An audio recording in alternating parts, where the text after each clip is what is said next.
والسلام على أشرف المرسلين وعلى آله وصحبه أجمعين. Je vais essayer de faire court. Donc, je suis votre frère converti à l'islam depuis quelques années. Et donc, après 1 ou 2 ans passés en France comme ça, en essayant de cheminer, de progresser dans la religion, j'ai voulu passer une étape en partant étudier la langue arabe en Égypte. J'y suis resté à peu près 1 an et demi. Et là-bas, donc j'étudiais la journée dans un centre.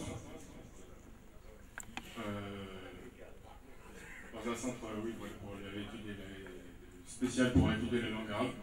Et le matin, j'allais dans une mosquée pour essayer de mémoriser ce que je pouvais du Coran.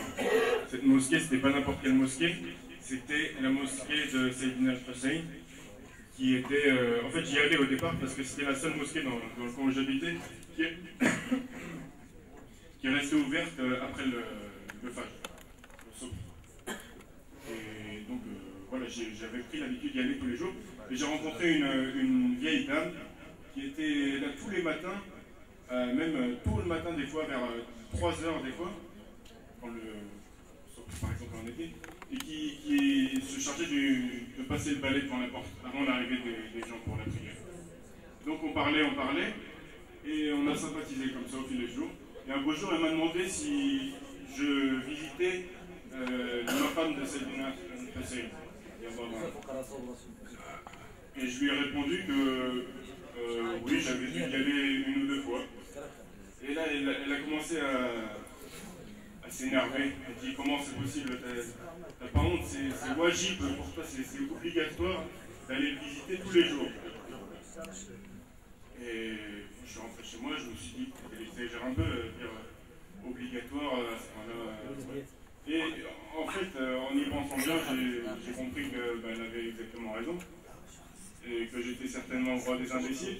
Et donc à partir de ce jour-là, j'ai commencé à visiter donc, son maqam et à demander devant sa tombe tous les jours pendant à peu près 1 an de la guider vers la personne, c'est-à-dire un chef, ce que je n'avais pas trouvé jusque-là, un chef qui m'enseignerait ce qui me serait utile dans la tombe et dans l'au-delà.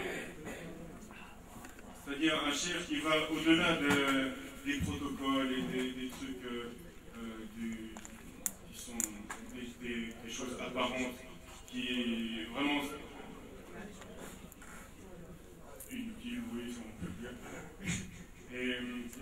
Et donc voilà, pendant 1 an, j'étais comme ça en faisant donc, des doigts répétés. Et donc après 1 an et demi, il est passé en Égypte. Ayant atteint un niveau très faible, mais que j'ai jugé suffisant pour pouvoir continuer ce que je voulais faire, j'ai décidé donc d'aller au Maroc, parce que j'avais entendu que là-bas il y avait des écoles spécialisées dans la mémorisation du Coran. C'était mon objectif numéro 1 à remplir avant le soir jusqu'à après l'Aïcha. Mais il y avait toujours un manque. Et ce manque, il me faisait... J'arrivais pas à patienter, j'arrivais pas à rester dans une même école.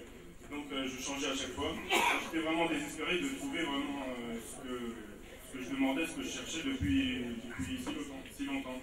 Jusqu'à ce que je croise le chemin sur Internet d'un frère que je remercie et que je ne saurais jamais le remercier comme il faut parce que réellement je lui dois plus que la vie. Ce frère qui donc m'a donné juste simplement un lien Internet, le lien de la tariqa. J'ai regardé et j'ai vu la photo de Seydi Cheikh et tout de suite j'ai su, voilà, c'est lui, c'est ce que je demande. J'ai pris, donc je me suis organisé, je suis venu et vraiment j'ai trouvé ce qui dépassait de loin toutes mes espérances. Il m'a fait rentrer donc, dans la Kholoa, une pièce sombre dès le premier jour pour la et en touchant sa main, effectivement, donc, comme l'ont témoigné tous les autres avant moi, et ils sont des centaines, c'est-à-dire que voilà, le mensonge à ce stade-là n'est plus concevable pour quelqu'un ayant un minimum d'intelligence. Donc voilà, je suis rentré dans cette pièce sombre et j'ai vu la lumière effectivement. Et subhanallah, et je ne savais même pas que ça pouvait exister des choses comme ça. Et donc petit à petit, voilà, en progressant, avec le Wiz et les Afghans, les conseils que Saïd Chef m'a donné, cette lumière a augmenté jusqu'à ce que j'ai commencé à voir des choses, des choses vraiment qu'on pourrait dire que nul œil n'a vu et nul oreille n'a entendu. Jusqu'à ce que, en regroupant donc toutes ces visions, tout en état d'éveil évidemment, pendant le dhikr, et rien dans le sommeil, jusqu'à ce que Sayyidi Cheikh décide, juge que j'avais atteint, que j'avais rassemblé ce qu'il fallait rassembler comme vision pour me donner le premier ciel. Et à ce moment-là, j'ai vraiment réalisé, j'ai vraiment commencé à savoir et à comprendre ce que c'était que le tawhid. Donc on en parle beaucoup, il y a beaucoup de livres qui sont écrits, et des gens qui lisent et qui se prennent pour je sais pas quoi. Et en fait, ils s'enlisent, on se rend compte que vraiment,